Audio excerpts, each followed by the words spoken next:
Today I'm going to try and show you something a little bit meta, which is to say I'm going to try and demonstrate the way that I create the effect you're looking at right now with my face and my video on the right hand side of the screen and a screen recording or something else on the left hand side, and how I create the particular ratios of what you can see on the video right now. I have shown how if you're using something simple like iMovie, which is available free, if you've got something like an iPad, or if you're even brave enough to try it on the little screen of an iPhone, they do have picture-in-picture, which kind of superimposes, for example, your face just in the corner on top of whatever other background video you've got. And there is also a default option for putting two videos side by side, but because it's basic iMovie, you can't customize it very much. So those two videos are each going to occupy exactly half of the frame, and you can't really adjust it back and forth. So I'm going to show you how I do that with these two videos that I'm about to edit. I have to do it anyway. And I'm going to show you sort of the software that I use to do it and then the technique for it. So I use on Mac OS, I use Final Cut Pro to achieve this effect. You can't really do it with iMovie, at least as far as I know. So I'm going to take these two clips and I'm going to compose them together. I'm going to show it to you from scratch. So here's Final Cut Pro. Let's just open it up. And when it starts up, I don't have any projects open, so I'm literally going to show you this from the beginning. I'm going to start a new project. This one is particularly about the geometry of the derivative. There's lots of options here as well in terms of how to specify, the different qualities of your video, which you can change later, but you might as well, if you know what you're trying to do, you might as well set it now. Here you can sort of set the format, and I've got it set at 1080p HD, even though, as you'll see in a second, some of the videos that I'm going to use have higher resolution than that, but because the basic video that I'm using is my iPad screen recording, it's pretty close to 1080p. If I export it at a lower resolution, it'll be also faster to process, faster to upload, and most people will view it at no higher than 1080p anyway, so I'm pretty satisfied with that. So rather than go all the way up, I'm just going to leave it at 1080p. There's my resolution and my frame rate. I'll hit OK, and then I've got a clean timeline in front of me. So what am I going to put onto this timeline? Let's make this a bit smaller so you can see. I might just move it out of the way for a second. Let me talk through these two component videos here. The first one is over here on the right. This is my screen recording. So I just, on my iPad in my class, I just hit record if I'm going to be showing something on screen. And the reason for that is you can see here on the left-hand side, this is what I've recorded on my camera, this camera. I have this guy sitting at the back of the room on a tripod. I'm zoomed all the way in so that you can see it's at the front of the classroom. I do this because that way you can see what I'm talking about if I'm gesturing at things or pointing at things. But you can see in this video, it's always really difficult to try and get the subject, which in this case is me, and also a screen to look clear at the same time. Often I'm in a room with a projector, so invariably you'll either expose the video correctly for the projection, and then the subject is very dark, or vice versa, or you just don't get very high contrast. If there's a window open and it's hard to see all of the image clearly, which you get it 100% crisp, all the colors sort of preserved if you actually get the screen recording direct out of the iPad. So even though you can see it there, you can already start to see a bit of the difference. If I maximize this, you can see some of the detail there is a bit washed out in the TV recording or the TV display of what my students can see. They can see it fine, but my camera just can't capture both of them, okay? So what I'm gonna do is, we don't need to actually look at these two videos anymore. I just wanted to show you what they looked like. I'll close them. And with Final Cut Pro just here, I'm going to drag each of my video files into my timeline. So the main video I'm going to be working with is my iPad screen recording. So I'll pop that into the main part of the timeline. There it is. And then I'll also grab the video of me, which you can see in my classroom, and I'll pop that underneath. Okay. Now, what you'll notice is if I just sort of look at everything right now, this is a frame in 16:9 ratio, so I'll just maximize this so we can see it a little bit clearer. Let's fit that. So it's 16:9, so if you have a look at just the iPad screen recording, it's narrower because an iPad is not that wide, it's kind of more rectangular. I mean, here's my iPad right here, okay? So this is not 16:9. I'm not sure what the ratio is off the top of my head, but it's narrower than that. So that's why you can see you've got these black bars on the sides of the video. By contrast, if I just have a look at my classroom recording, it is 16:9, so it occupies the entire frame, but I don't need the entire frame that I've recorded. I went ahead and recorded this part in 4K so that I could crop into the video and just use the part of it that I'm interested in. So let's have a think about how we're going to do all of that one step at a time. Now, just because it sort of bothers me having the audio out of sync and trying to do any kind of editing whilst they're both there, I'm going to sort out the audio first, even though the main thing I wanted to demonstrate is actually the video composition. So I've got the iPad's got its own microphone, and it was recording my voice as I spoke when I'm sitting at my iPad. But this camera here, it was recording the real audio that I want. So the actual microphone that I'm wearing right now is plugged into, it's my phone that's recording over there so that I could show you this separately. So normally the microphone would be feeding into this camera. So this is where the good quality audio comes from. So if you have a think about that, the camera's footage, that's the audio I'm going to preserve, and the iPad's audio, I'm just going to use that to align the two clips together, and then as soon as I've done that alignment, I'm going to get rid of its audio. I'm going to mute that, okay? So how do I align these? Well, what I do is I hit start at the beginning of my lesson before the actual lesson begins. So what I'm going to do is I'm going to listen for a common point between the two that sort of marks the beginning of me actually teaching, and then I'm going to align those two together. And obviously, if you wanted to be fancy about this, you could do like a synchronizing clap or something like that, but I'm a bit lazy for that, and it's easy enough to find anyway. So in order to find that, what I'm going to do is I'm going to switch off the audio for one of the clips. I'll just do this one right here. So you can see over here in the audio configuration in Final Cut Pro, you may, if you're up here in the inspection section, you might not see the audio right away. You might be on this pane over here or the video editing. So you can see I'm going to go to that speaker icon, and that gives me all the audio settings.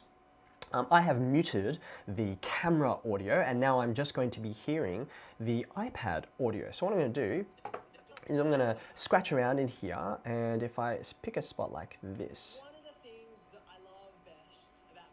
Okay, so this is actually me remembering, I taught this yesterday, this is me remembering, okay, this is actually me stopping getting my students into the class and setting everything up. This is actually the beginning. This spot here, if I just zoom in a little bit, this spot right here is, you can see on the audio waveform, is where I actually start talking. And before that, all of this stuff over here is just fluff, or me telling students to come in. So what I'm going to do is I'm just going to put a break in there. So, and I know this is the spot that I'm looking for. So now for both of these clips, I'll turn off that audio, and I'm going to search for that same set of words that I said over here on my iPad recording clip. So I'm going to look, I was probably sitting down at the time, so I'm just scratching around. Maybe it's somewhere around here. Let's try this spot. There we go. Okay, so it's the same, I can hear I've said the same words, so it's at this spot around here, so I'm also going to put a break in there. So if I zoom back out on my timeline, you can see what I've got is this part of the iPad recording, and this part of, whoops, not that part, not that whole thing, this part here of my camera recording. These are the parts that I don't want. So I can actually safely get rid of these and then play with the rest of it. So I'm just going to take this bit, I'm going to delete it. You might have noticed, I might just undo that so you can see, you might have noticed that my camera recording also disappeared when I deleted the iPad recording, and that's because my iPad recording is the primary, it's on the primary timeline, and you can see if you just look in closely here on the bottom left hand side, that shows you there's a connection. This part of the camera recording is connected to this part of the iPad recording. So therefore, once you delete the primary part on the timeline, the other parts that are attached to it will disappear. So let's go ahead, let's delete that. Now that I know I've roughly got the same start point, I'm going to switch the audio for both of them back on. You can see they're quite clearly out of sync, but I want to synchronize them. So I'm just going to bring this over. And in order to do this fine sort of detailed part, I'm going to zoom in a little more closely so that I can have a look at the audio waveforms.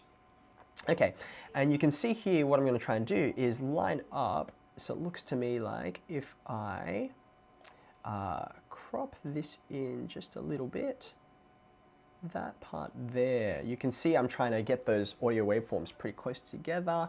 There we go. If I go in closer, you can even see it in more detail.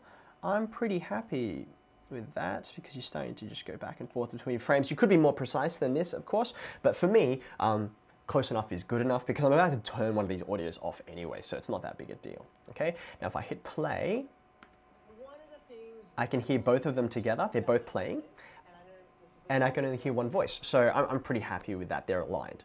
Now, like I said, the actual audio that I want is the one from the camera recording, not the iPad recording. So I'm now going to disable the iPad audio, and I'm never going to hear that again. Okay, so now let's look at the visuals, what you can see in here, okay? I'm gonna crop and rearrange so that I get everything side by side. So this is the part that you're most interested in for the people who've asked this on my YouTube comments. The first thing is I record on my iPad, or rather I write on my iPad using an app called Notability, which you can see right here. Now on Notability up the top, there's kind of like this control panel which has all your different options on it and that kind of thing, and I don't really need that. So what I'm gonna do is I'm going to go up here to the frame editing tool, and I'm going to choose crop, and that allows me to, for example, I could drag from the top and that'll do. Okay, so eventually got there, so I can take off the control panel off the top. Let me just show you what that looked like again. That's that blue, dark blue part, which is irrelevant to me, so I'm just going to crop down.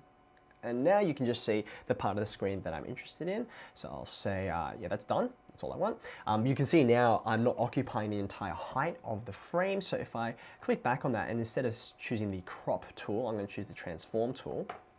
I can actually make this a bit bigger, so it'll occupy the entire height. So if I just increase that in size, and using this same transform tool that I used to increase the size of the iPad frame, you can see I can also just drag it around. So this is where I have a lot of fine control, which iMovie doesn't offer me. I'm going to drag this over to the top left, or the middle left, I guess.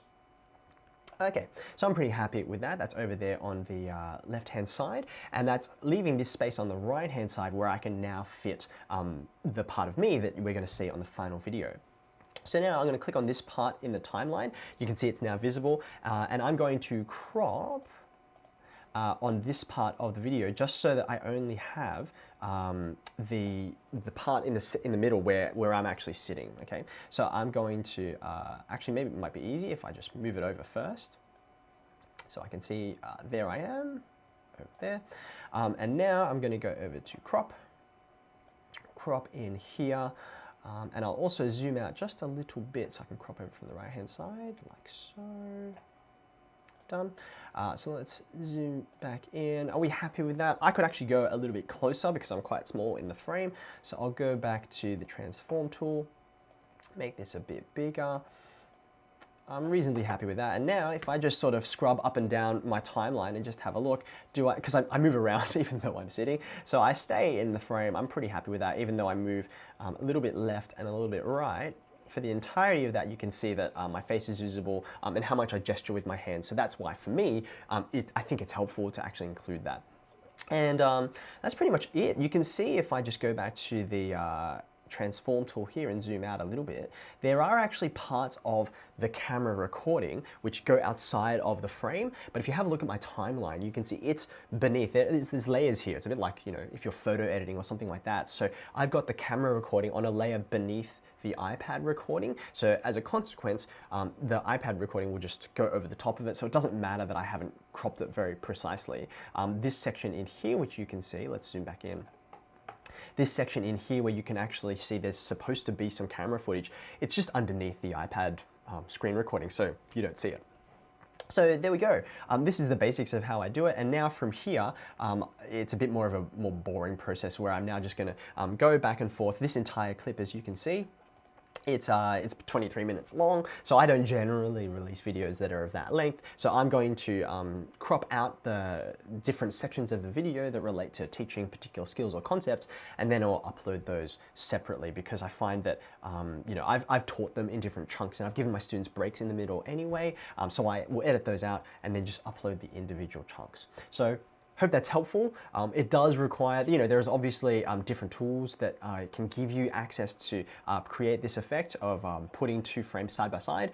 Naturally, you can put even more frames if you wanted. And in fact, in other videos that I've done, I'll have, for example, a calculator and I'll be filming my calculator with a different camera, and that way you can see exactly what's going on the screen, exactly which buttons I press, and then I could superimpose that again, so you can have as many videos combined as you like.